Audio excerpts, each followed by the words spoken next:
wabarakatuh.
Alhamdulillahilladzi hadana li'ibadati wa karramana min jami'il makhluqati hatta na'budu bis-shadiqatil mukhlisin. Asyhadu an la ilaha illallah wahdahu la syarika lah, al-mulku fil ardi was samawati, wa asyhadu anna Muhammadan abduhu wa rasuluh, asadan nasi ibadatan ila rabbi wa sayyidul makhluqat. Wa salli wa sallim wa barik ala nabiyyina Muhammadin wa ala ashabihi alladzi ahsanu ala jihad anfusihim wa ta'ati. Amma ba'du, wa ya ibadallah, usikum bitaqwallah, ittaqullah haqqa tuqatih wa la tamutunna illa wa antum muslimun. jamaah sidang Jumat yang berbahagia.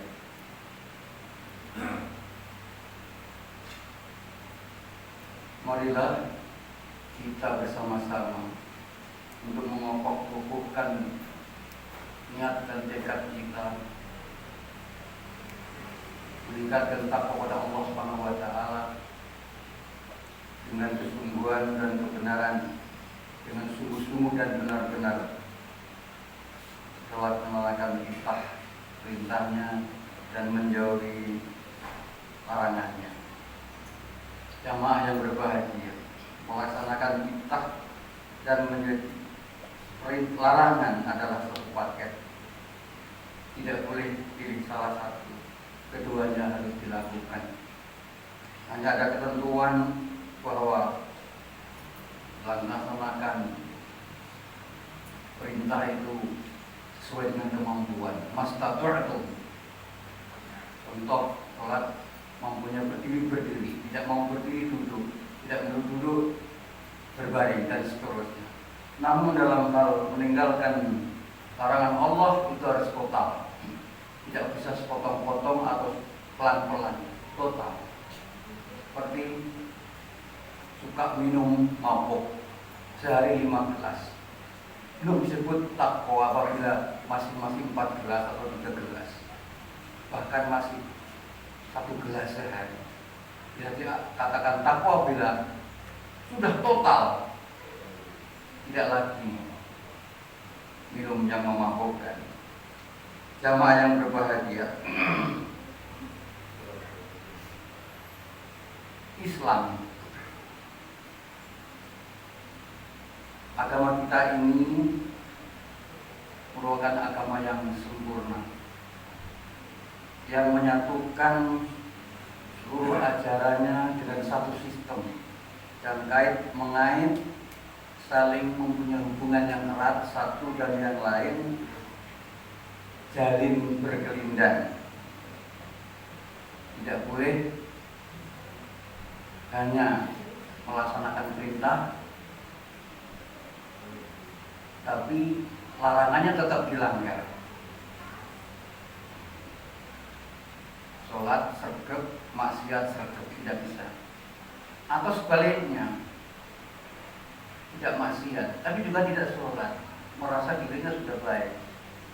Yang penting aku wis tidak apik, orang solong cukup, orang gawe kapito di sapoto-poto, tapi orang sholat, tidak benar lagi. Jamaah yang berbahagia, kesempurnaan ajaran Islam ini antara lain memadukan antara masalah-masalah ritual dan masalah-masalah sosial, urusan pribadi dan urusan bersama dalam suatu sistem yang unik, saling terkait, saling berkelindan. Antara fardu ain, yaitu kewajiban perorangan atau personal, dipadukan dengan kewajiban sosial atau fardu kifayah. Jamaah yang berbahagia, sekedar perbandingan. Kalau paham liberal itu hanya menitik beratkan kepada kepentingan bersama, kepentingan pribadi. Kepentingan bersamanya suka diabaikan. Yang penting aku enak, yang penting aku enak, yang penting dan seterusnya. Sebaliknya, paham-paham komunis itu mengedepankan kepentingan bersama, kepentingan pribadi suka dilanggar, hak-hak pribadi person diabaikan. Dalam agama Islam tidak. Antara kepentingan pribadi dan kepentingan sosial dipadukan dengan aktif, tertib, sistematik, harmonis. Jamaah yang berbahagia, sehingga ada istilah, kita tidak cukup nih seorang mukmin yang soleh aja. Soleh, maaf, tidak cukup hanya dengan seorang muslim yang soleh person saja. Sholat sholatnya baik, puasanya baik, haji bolak-balik, umroh bolak-balik, tapi merem terhadap lingkungan, tidak peduli terhadap lingkungan, tidak benar. Keduanya harus dilakukan secara bersama.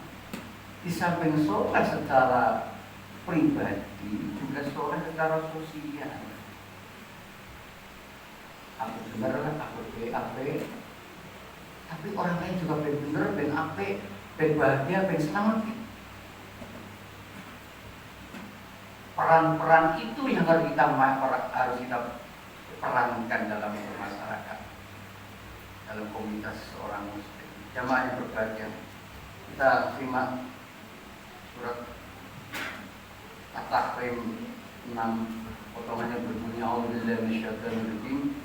Ya alladzina amanu qu anfusakum wa ahlikum nar.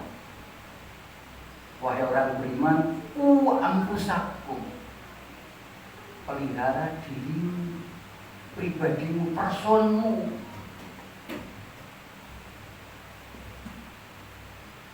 Secara pribadi, secara person,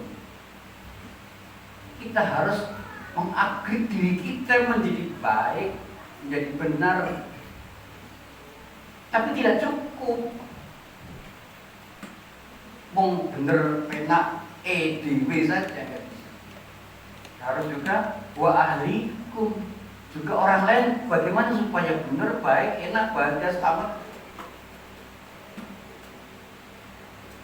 Ahlikum itu bisa dari yang paling kecil, keluarga, anak istri, kemudian kepada tetangga, masyarakat, kalau pimpinan pada bawahannya, kalau cepat tinggi pada rakyatnya.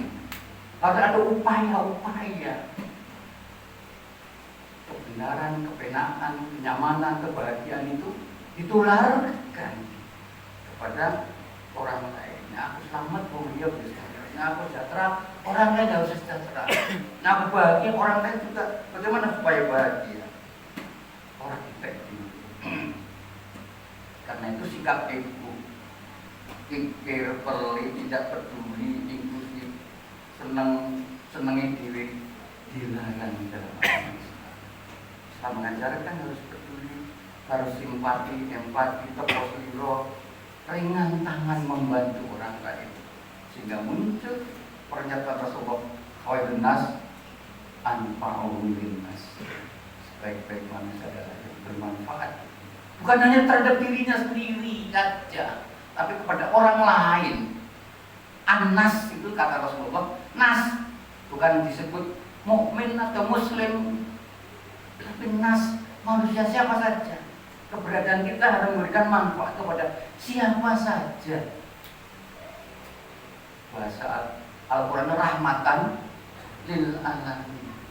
Sekali lagi, seorang muslim mukmin ingin bertakwa, di samping soleh pribadi juga dituntut untuk soleh secara sosial. Yang berbahagia,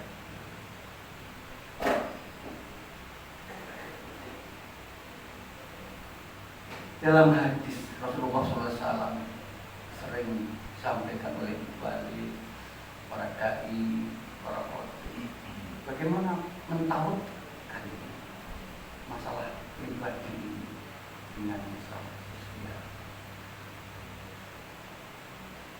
Pribadi itu dalam bahasa lainnya adalah fardu ain, kepentingan personal, dikaitkan dengan kepentingan sosial. Antara iman dengan harus baik terhadap tetangga, rukun, akur, hidup dengan tetangga. Orang yang beriman harus menghormati tamu, orang beriman harus berkata yang baik.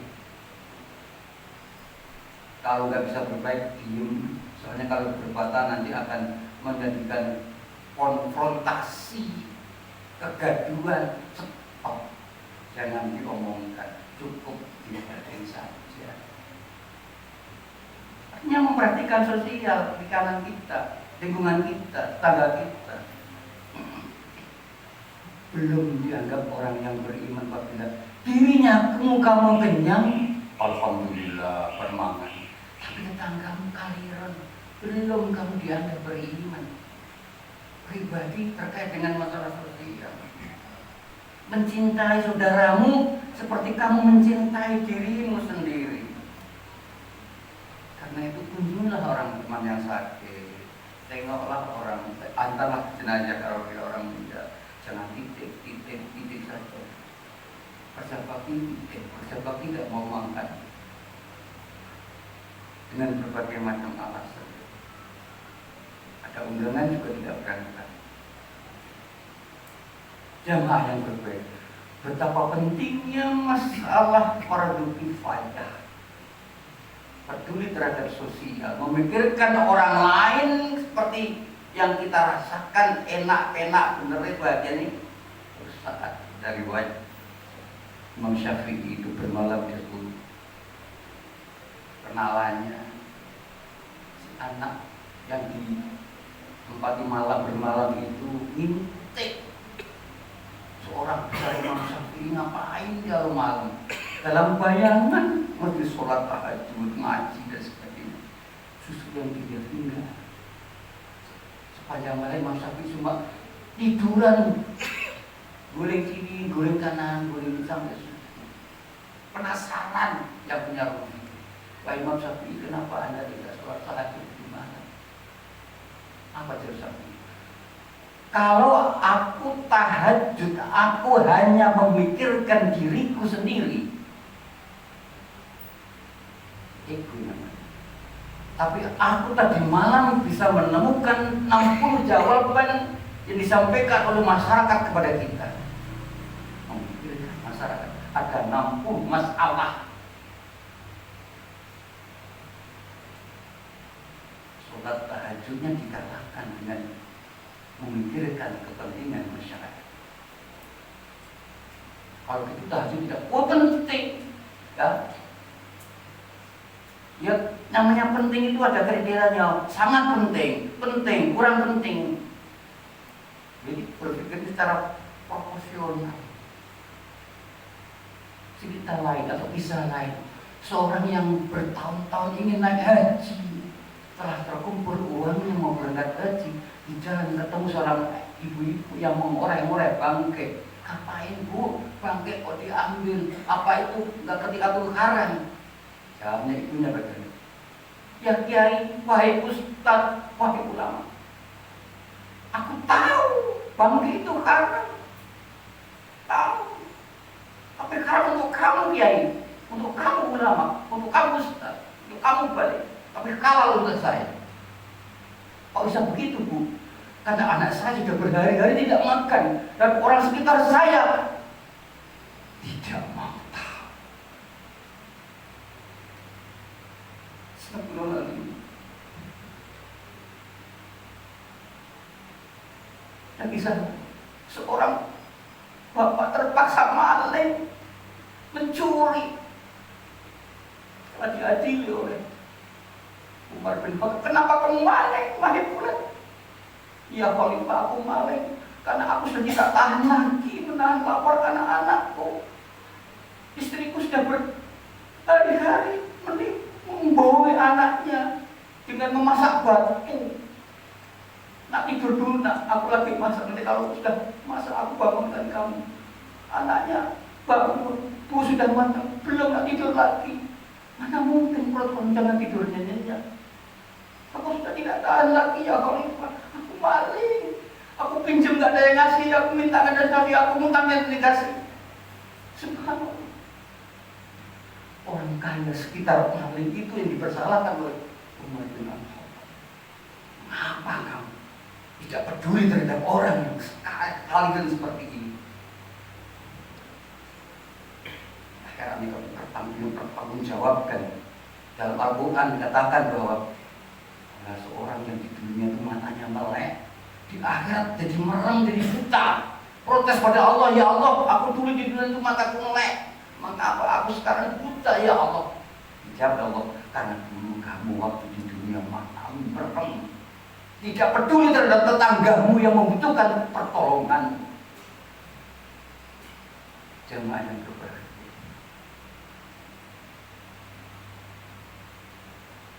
anfusakum.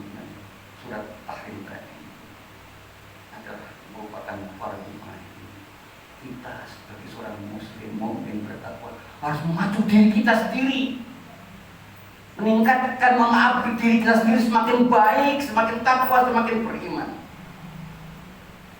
Setelah baik, setelah iman, setelah banyak ilmu, setelah kaya, aplikasikan kepada orang lain agar orang lain bisa merasakan apa yang kita rasakan.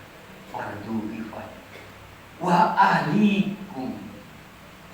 Nah, tak boleh kita itu asik maksud dengan ibadah-ibadah riba, lupa akan ibadah-ibadah sosial. Jamaah yang berbahagia,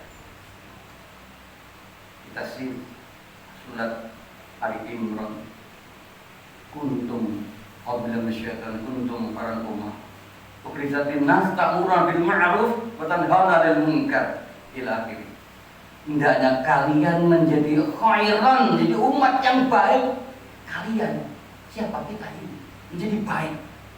Setelah kita menjadi baik, ukhrijatin nas, berikan pencerahan kepada orang lain, beri islah kepada orang lain, beri bantuan kepada orang lain. Apa? Ta'mur bil ma'ruf wa tanha, menyeru kepada kebaikan, ayo sholat, ayo berderma, dan seterusnya. Tapi sekaligus juga jangan nolong, jangan dupo, jangan patuh, jangan bu. Antara menyeru kebaikan dan melarang kemungkaran adalah satu paket. Jamaah yang berbahagia, munculnya azab Allah Subhanahu wa ta'ala karena kita ini suka lupa. Setelah baik diri tidak mau tahu orang lain. Kalau kita sudah nurut kebenaran, kita lupa tidak mencegah keburukan. Ada kisah jamaah yang berbahagia, orang yang berbuat buruk satu orang dalam suatu pelayaran dibiarkan, maka siap-siap pada saat tertentu kapal itu akan tenggelam. Jadi sekecil apapun yang namanya kemaksiatan harus kita cegah, tentu dengan yang baik, yang maido, yang hasanah, yang bijaksana. Jamaah yang berbahagia, Allah mengancam apabila kita mengabaikan perintah kita Allah seperti ini. Katanya azab Allah tidak akan hanya diberikan kepada orang yang dolim, yang fasik, yang kafir, yang munafik saja, tapi orang-orang baik juga akan terkena karena abai terhadap kepentingan orang lain.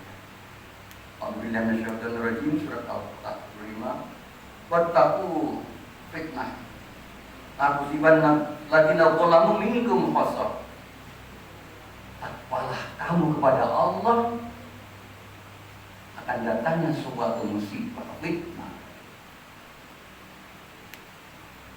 yang menimpa tidak hanya kepada orang yang dolim saja, orang yang buruk saja, orang yang jahat saja, para koruptor saja. Kamu yang baik, kamu yang sholat, kamu yang ulama, kamu yang khotib juga akan tertimpa apabila tugas-tugas kesosialan ini diabaikan oleh kita. Alhamdulillah, kita dekat jamaah yang berbahagia. Mari kita, kalau sudah berbuat baik, jangan merasa sudah baik, tapi hendaknya tanamkan dari kita bahwa kita belajar berbuat baik. So, ternyata masih banyak baik-baik yang lain yang belum kita lakukan.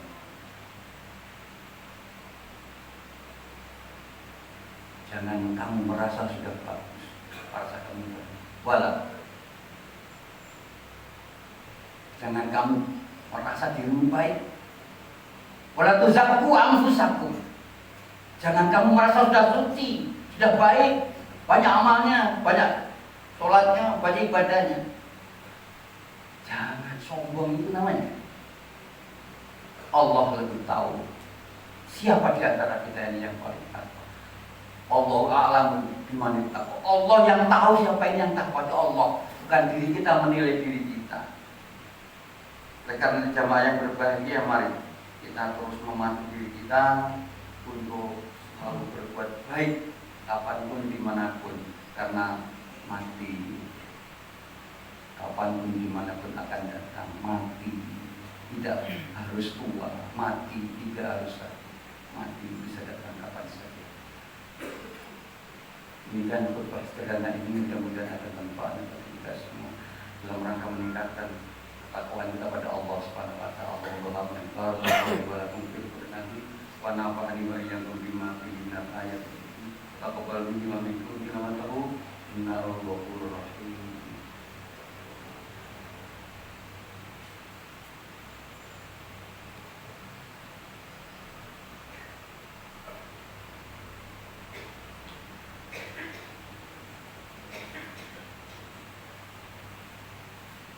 Alhamdulillahi ja'alana wa iyyakum ibadil muttaqin. Wa Al-Qur'an al-Karim asyhadu la ilaha illallah wa asyhadu anna Muhammadan abduhu rasuluh. Allahumma shalli wa sallim ala Muhammadin wa ala sahbihi ajmain. Amma ba'du. Wa ya ayyuhan nas ittaqullaha haqqa tuqatih wa la tamutunna illa wa antum muslimun. Innallaha wa malaikatahu yusholluna 'alan nabi. Ya alladzina amanu shallu 'alaihi wa sallimu taslima. Allahumma ighfir lil mu'minina wal mu'minat wal muslimina wal muslimat al-ahya'i minhum wal amwat. Rabbana zalamna anfusana wa illam taghfir lana wa tarhamna lanakunanna minal khasirin. La ilaha illa anta subhanaka inni kuntu minadh dhalimin. Rabbana zalamna anfusana wa illam taghfir lana wa tarhamna lanakunanna minal khasirin. La ilaha illa anta subhanaka inni kuntu minadh dhalimin. Rabbana hab lana min azwajina wa dhurriyyatina qurrata a'yun waj'alna lil muttaqina imama. Allahumma ja'al arina haqqa haqqan ittiba'ah wal batila batilan wa taqabbal atina fid dunya hasanah wa fil akhirati hasanah wa qina adzabannar. Wa rasulillahi ibadallah, inna Allah ya'muru bil 'adli wal ihsan wa ita'i dzil qurba wa yanha 'anil fahsya'i wal munkari wal baghi ya'idukum la'allakum tadhakkarun. Wa